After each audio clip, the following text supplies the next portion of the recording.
नमस्कार मित्रों, मैं हूं दीपक कुमार रथ और उदय इंडिया डिजिटल में आप सबका बहुत बहुत स्वागत है। आज इंडिया थिंग्स में कुछ ऐसे बातें आपके सामने रखना चाहता हूं। आप सबको मालूम है कि 2 दिन पहले हिडनबर्ग की एक रिपोर्ट फिर से सामने आई। एक बार फिर से ये रिपोर्ट हमारे शेयर बाजारों को निशाना बनाकर बनाई गई है। इसका उद्देश्य क्या था कि शेयर बाजार को गिराना था। इस हमले के अगुआ राहुल गांधी थे, जिन्होंने खुद को भारतीयों को परवाह करने वाला दिखाने का चक्कर में खुद को, मैं क्या बोलूं, अब खुद को उन्होंने जो है ना मूर्ख बना लिया है। कहने को शर्म आता है क्योंकि वो हमारा लीडर ऑफ अपोजिशन है। देश का भी एक अस्मिता की बात है। और मित्र, राहुल गांधी इस देश को अस्थिर करने के लिए, अनस्टेबल करने के लिए हर तरह से प्रयास कर रहे हैं और उसके लिए अपनी क्षमता के अनुसार जो सब कुछ किया जा सकता है वो सब कर रहे हैं। पूरे प्रयास उनका जारी है। कभी लाशों पर राजनीति करने से लेकर वो सत्ता की भूख के लिए लगातार इस देश को नुकसान पहुंचा रहे। ये नहीं सोच रहे हैं कि अपना स्वार्थ साधन के लिए वो देश की कितनी बदनाम कर रहे हैं।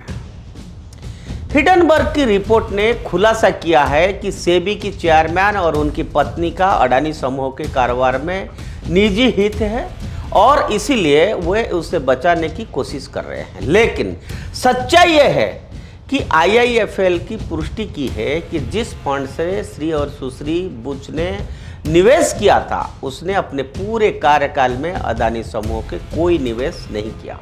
उनका निवेश कुल फंड आकार का 1.5% था और उसे इन्वेस्टमेंट मैनेजर्स द्वारा मैनेज किया गया था। इमेजिन करिए। एक और बात भी है, क्या आप जानते हैं कि 2001 में भाजपा की वाजपेयी सरकार ने शॉर्ट सेलिंग पर प्रतिबंध लगा दिया था। 2007 में इसे फिर से अनुमति दी गई, पहले फ्यूचर्स प्लस ऑप्शन के लिए और फिर 2008 में इंडेक्स एक्सचेंज ट्रेडिंग फंड के लिए। पी चिदम्बरम तब फाइनेंस मिनिस्टर थे। अब ऐसा क्यों किया गया, ये कोई भी अनुमान लगा सकता है। एक बात तो तय है मित्रों कि हिडनबर्ग रिसर्च पूरी तरह से फंस गई है और ये उसकी हताशा से स्पष्ट हुआ है।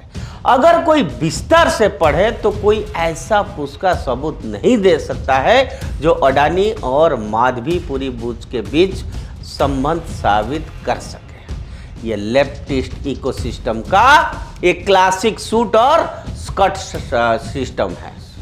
वे 2017 से पहले सेबी अध्यक्ष बनने से पहले किए गए व्यक्तिगत निवेशों के बारे में पुरानी खबर खोद रहे हैं। वह सिर्फ इसी बात से निराशा है कि पिछले आरोप का सुप्रीम कोर्ट और दूसरी एजेंसियों ने खारिज कर दिया है। वे अमेरिका और भारत में अपने कानूनी परेशानियों से ध्यान हटाने के लिए इस तरह से बातें कर रहे हैं मित्रों, ताकि स्थिति को और खराब किया जा सके। यह best defence is best offence, ये जो इसका एक क्लासिक केस है। लेकिन उनका हमला, उनकी बचाव जितना ही कमजोर है, यह स्पष्ट रूप से भारतीय शेयर बाजार को नुकसान पहुंचाने और भारत की सकारात्मक कहानी को पटरी से उतारने का एक अच्छा सोची समझी प्रयास है या कदम है। लोग भारत की प्रगति से ईर्ष्या करते हैं। जनवरी 2024 में भारत शेयर बाजार वैश्विक स्तर पर चौथा सबसे बड़ा बन गया और मई 2024 में भारत इक्विटी मार्केट कैपिटलाइजेशन जो MCAP ने $5 ट्रिलियन के मील के पत्थर को छू लिया। जुलाई 2024 में mutual fund systematic investment plan SIP में निवेश किया 23,332 करोड़ रुपया की सर्वकालीन उच्च स्तर पर यह पहुंचा गया। अगर हम इस निराधार आरोप को सच मानते हैं तो यह स्मार्ट अनुभवी लोगों की कोई भी सरकारी भूमिका लेने से डरा सकता है। वे सोच सकते हैं इसमें जोखिम क्यों लें, मेरे पुराने निजी निवेशों को तोड़ मरोड़ कर मुझ पर हमला करने के लिए इस्तेमाल किया जा सकता है। हमारे पास कम कुशल लोग होंगे जो आगे आकर काम चलाने में मदद करने का तैयार होंगे, जो देश के लिए अच्छा नहीं है। इसीलिए मैं ये सलाह दूं कि आप लोग कृपा करके घबराइएगा नहीं। ये साफ हो गया है अब कि ये उन्हीं विदेशी शक्तियों द्वारा किया गया एक और सुनियोजित हमला है, जो 2024 के चुनाव से पहले हमारा देश को अस्थिर करना चाहते थे। अब एक और बात भी है, आप सभी को राहुल गांधी पर विचार करना चाहिए और उनको सवाल भी पूछना चाहिए। परसों हमने भारतीय बाजार में निवेश न करने के लिए कह रहे थे। अब उनके अपने चुनावी हलफनामा के अनुसार कुछ तथ्य मैं आपके सामने रखूंगा। नंबर 1, उनकी कुल घोषित संपत्ति का 42% भारतीय शेयर बाजार में है। क्या यह भारत के बाजार में बहुत अधिक विश्वास नहीं है?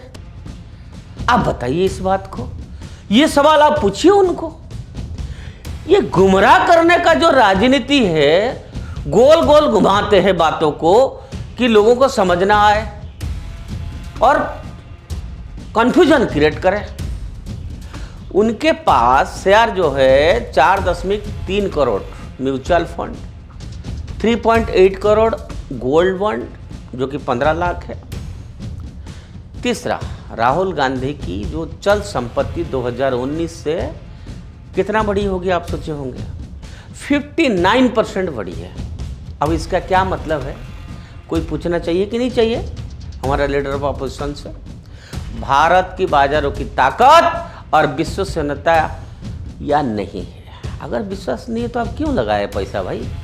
लोगों को मना कर रहे हैं, शेयर बाजार कैसे गिरे उसकी प्लान कर रहे हैं, खुद बाजार में इतना लगाए हैं।